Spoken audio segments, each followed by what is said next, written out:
All right, guys, a chestnut tree update on the catkins and more tree health signs and what I see here and how trees can trick you into thinking that they're good and healthy and low stress when they are not. So, rule of thumb that I always go by is healthy ground, healthy plants. If the ground, for instance here, is way worse than what my soil test showed, then that means these fruit trees and these chestnut trees are more likely to suffer high stress and or possibly die from disease.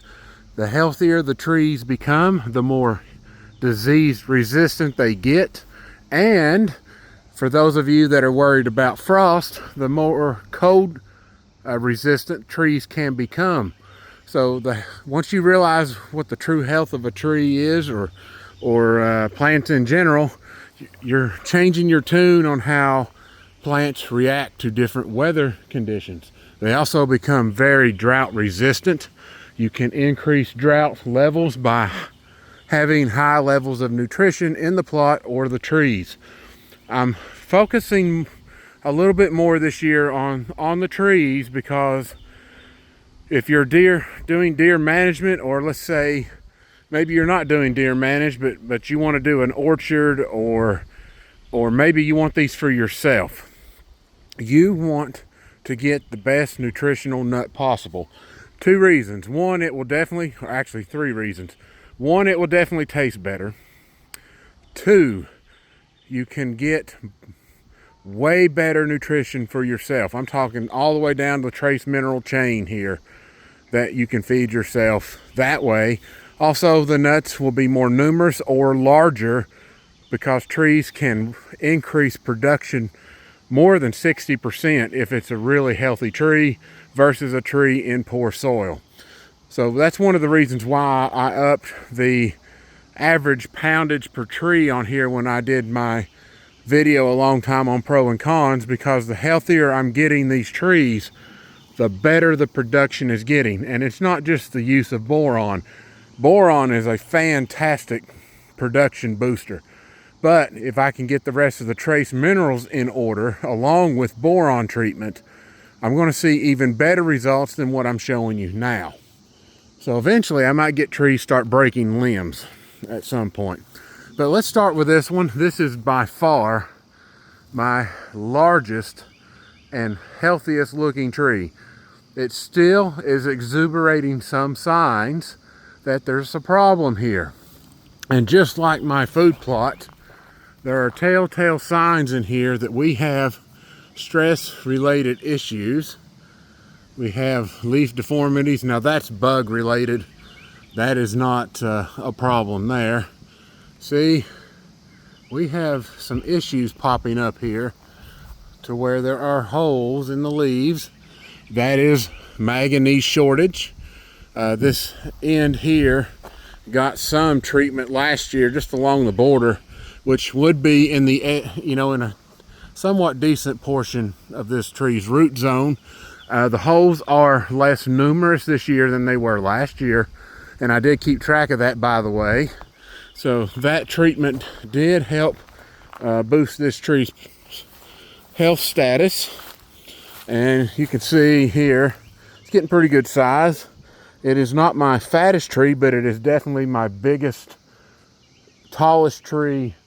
And of course, by far, probably the widest branch tree I've got here. Very healthy as far as that look. But when we improve the trace minerals here, I'm going to reduce this tree's stress even more. Growth rates will increase.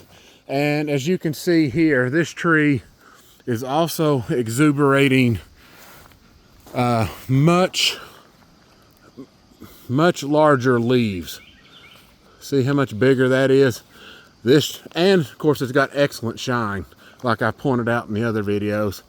But when you get healthier trees, these leaves will get a whole lot bigger than what you think they can. So that's an excellent sign that this tree does want to grow. but there's, you know, there's copper issues here. These trees will drain copper out of your soil because they do put quite a bit of copper in the nuts. So be prepared for your copper to slowly diminish, or maybe a mid-range diminish, and those trees will reduce their quality of nuts if any type of trace mineral does get depleted. So be cautious of that. I would rather treat these trees for trace minerals than I would like a 1919 or a 122424. It's just not in the budget right now. I want to, but I can't do it because I know what I need to do here. And I would rather do this first because it supplies food all year round versus a shorter time span with these trees. Yeah, deer will eat your leaves, which that can provide some good protein and stuff like that. But this right here is much more conducive to growing larger deer. We also have a new sick tree. This is now the new runt. This is another tree that has struggled to grow in the past. And I'm going to start doing another fertilizer regimen on this tree. So we're going to do another tree rescue. When you see your trees like this is extremely high stress trees. They are highly susceptible to death or disease. Most of this is caused by a nutritional problem. There can be, you know, genetic issues with roots and different things, but usually it's lower percentages. There's also damage that was done by a buck where I took the protector off. Actually, no, I'm sorry, let me take it back. This was the year that Dad passed away, and to be honest, I didn't put any protectors on these trees because I didn't feel like doing anything when he had passed away. Well, I paid the price. I got that tree hit, and like one or two others down there got hit too. So that's the price I paid. But be honest, I didn't care that year. I had too many things on my mind. But in this case, this tree is still salvageable. I would start. Now, one of the viewers commented on Mighty Mike's Micros, and I would highly recommend that product. And if you notice here, as my budget has gotten better, I'm in my transition phase on what I wanted to do here in the first place. All these years I've been building, and now we're getting to a much better nutritional phase that I want to enter, along with bacteria. And these trees right here can function greatly with these nutrients going way up. Oh, I almost forgot, catkins here. You can see that these trees here are producing another high amount of catkins. I would say this tree is probably going to produce maybe another 5 times the amount of nuts compared to last year. And it's pretty easy to project that because when you get limbs like that, let me zoom in a little tighter. You see that last year that was a single limb. Now it's forked off 3 times, right? Well, that's 3 more limbs that's going to produce nuts versus 1. You're automatically going to go up unless you have some sort of big health issue or frost comes in really late in the year and messes everything up. But beautiful catkins top to bottom on this tree. This one has never really been a heavy catkin producer, but I've started upping the boron rates around this tree because it is so much larger than my other trees. I mean, you're looking at a tree that's probably in the neighborhood of 21 feet wide or more, and it's almost it's got a lean toward the camera here. I'd say it's about 29 feet tall, somewhere in that category. Beautiful large tree.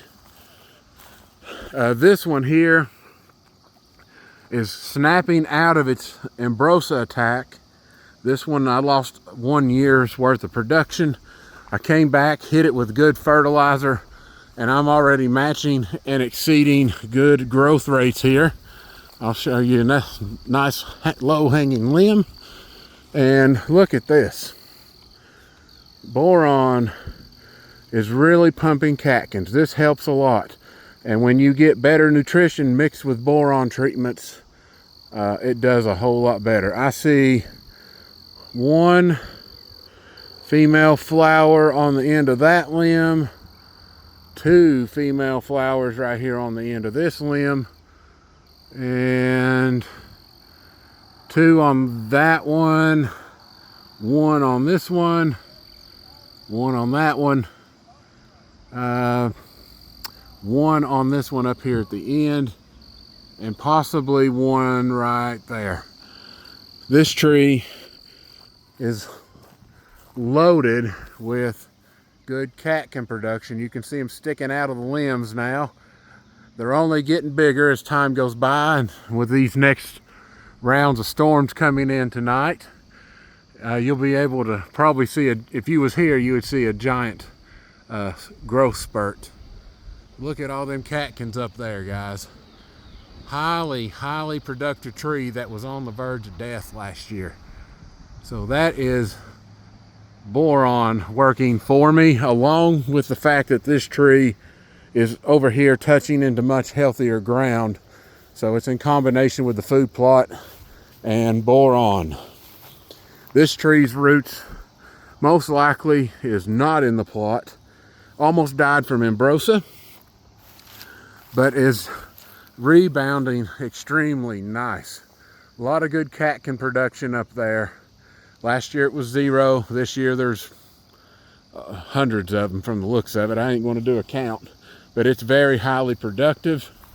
This tree here is very heavily shaded, and it's a touch and go with this because of the sunlight issues here. This one has a very low catkin count on it this year, and last year I did finally get it to produce a little bit, and this oak tree right here is just not helping matters with this tree. So if you're doing everything you can and production is still not happening with these trees, you know, this is a pretty good sign that this tree here is trying to choke it out. And at some point I probably will remove some of these trees in the back side here. As these chestnuts fan out and get larger, I can reduce the number of trees here to get the full effect of one tree that could produce more than two butted up together.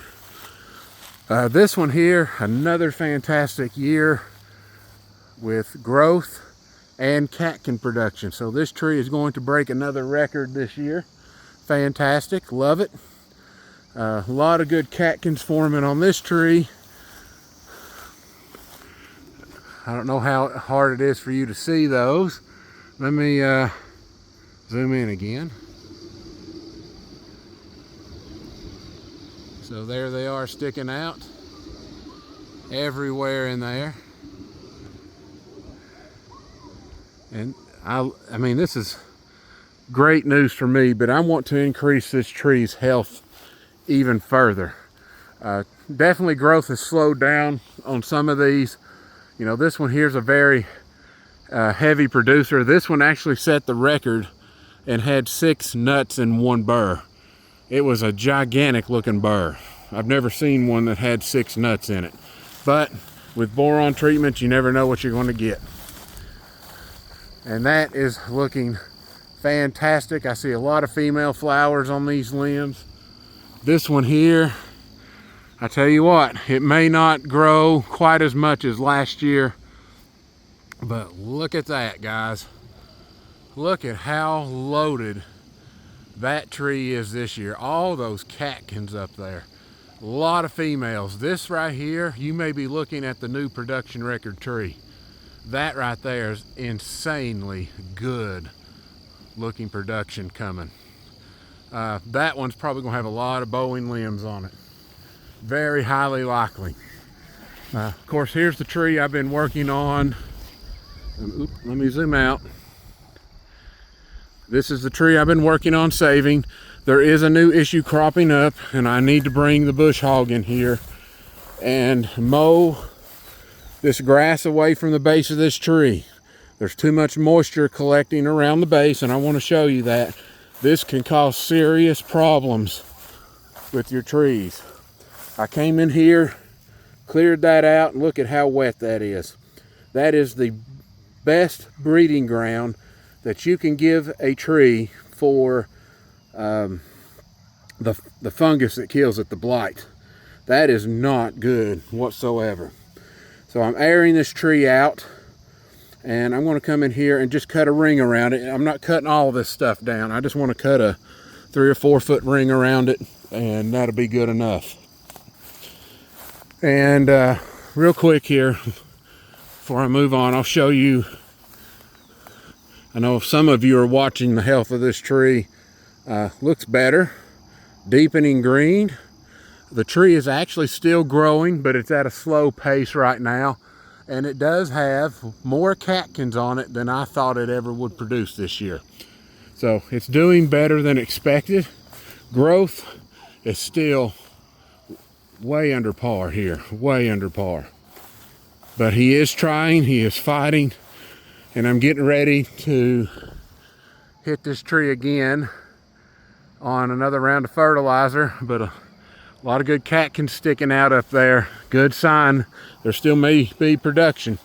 Now this tree right here, you know what? There's going to be a battle here. This tree is nowhere near as big as the one in the back there. If that tree was the same size, I tell you right now, this might be your top producer. These catkins are going ape nuts in this tree. I mean, absolutely crazy. Now, for those of you that's been here on my channel for a while, do you remember ever seeing a chestnut tree like this last year? What's the difference? Well, one thing is I expanded my boron radius to accommodate the new size of the tree, but at the same time, the hay guy brought his fertilizer cart right here by these trees and gave both these chestnuts free fertilizer. So instead of like right here, this is why I think it's so important that nutrition needs to be really strong. So look at the growth that we're getting here. Normally, when you see that many freaking catkins like that, the tree typically slows way down with growth. Not this tree. This thing is still blazing a growth path. Now, on this particular limb, there is 1, 2, 3 female flowers. Wait a minute, 1, 2, 3. Yeah, there are 3 female flowers here, here, and here on the end of this limb. This tree is just absolutely loaded on every limb I'm looking at, and growth is definitely well beyond the catkins. So at this point, if you need to fertilize, go ahead and do so. This tree probably won't get much more from me. I could try to see if I could put on a lot of rapid growth to help thicken some of these limbs up, but at the same time, you also risk growing a flimsier tree. But look, man, that is just insanely good catkins. Absolutely loving this. So if you can keep your nutrient level up in all phases and boron, you're going to get that or more. Remember, I haven't really focused on trace minerals here, and I know darn well we're going to need some calcium in here. These trees love slightly acidic soil. Guess what I tested? Slightly acidic. Perfect breeding ground for chestnuts. So that may, if your pH is out of whack and it's well above, you know, like 6.5 or higher, it's not the best breeding ground for chestnut trees.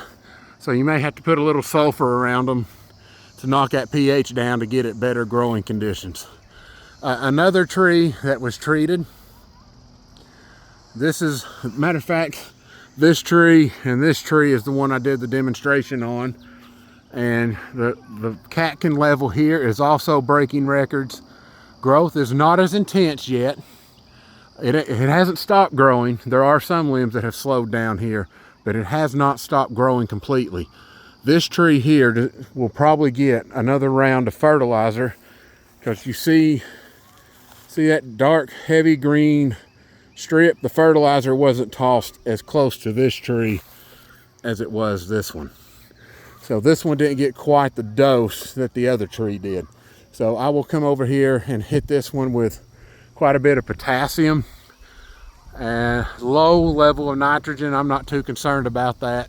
So I might do like a 12, 24, 24 type thing, or I may use the rest of my triple 19. We'll see. I'm trying to get rid of that synthetic, and then we'll go to some much better stuff after that. But love it. Lots and lots of promising production. This tree is going to shatter records compared to what it had last year. All right, here's one of my resprouts. You can see the tree is gone, the dead part of it, growing very well. And I want to reiterate something here. I still treated these trees with boron, and you can see our cicada invasion this year. It's already nasty loud at times. But look at this. The fastest rebound I have ever seen in catkin production. This tree here wants to produce. And that's 2 years. I've never had one come back that fast in a 2-year time frame like that, ever. So that's a very good sign that this tree is very, very healthy. Even though it's not completely healthy, it's a lot healthier than some of these others. Remember, I'm focusing on the trace mineral side of things. And if you're trying to get bigger deer, you definitely need to focus on that aspect for these trees as well, because it is important that they get protein and good fat building reserves for the rut. All right, this tree had a very poor rating because it was not treated last year. All right, first off, the growth rates are definitely going to outdo last year. This tree, top to bottom, has fantastic growth. Probably will double. It's on pace to at least double, if not triple, last year's growth. This is thanks to boron kicking in, upping the health of this tree. And I'm happy to say, even though these catkins are not, nowhere near what these trees in the open light are getting, it is better. There's some right there, right here, right here. Those limbs up there have a few on them. The ones on the back side here generally don't, because it is literally due to lack of sunlight until you get to the top of the limb way up there, and it's got a few on it. So I'm not really expecting, a whole lot on this back side, even with boron treatment. That is a sunlight issue there. But this tree is definitely improved in 2 categories. There's catkins up here. They still got a length on. This tree here is producing a little bit slower as far as the developmental stage of catkins. There's another cluster there. We're definitely better than last year. I can see a good amount of them there on this end. See, the limbs facing the light that are in more direct light are doing much better. That's a sign of too much shade, and that's pretty obvious with these trees back here. But I love it, guys. That tree there, I increased the boron rate around it as far as the radius that I broadcasted. Growth rates look to be like they're going to beat last year's. That tree kind of had a little bit rougher growing year, and now it's throttling catkin production and growth rates. Love it. This is how I get more out of my trees. Without trace minerals and boron, you would be used to normal looking production when these trees can produce so much more than expected. All right, guys, long video. Long video. Show a couple more. I'll even show this one. It's probably gonna have to be staked. There's another lovely cicada. I'm concerned that they will chew these limbs and kill some of my nuts. Get off of there. A lot of females here, a lot of female flowers. This tree is going to produce a lot of acorns. Growth rates are not quite as good as last year, but leaf sizes are better and shinier. I did apply some fertilizer here, and it did help the tree out as far as the look. But this one needs a lot more nutrition, and you'll get some crazy looking growth out of it. Really looking good on the production end. Now, this is the result of a much smaller tree on a full-size root.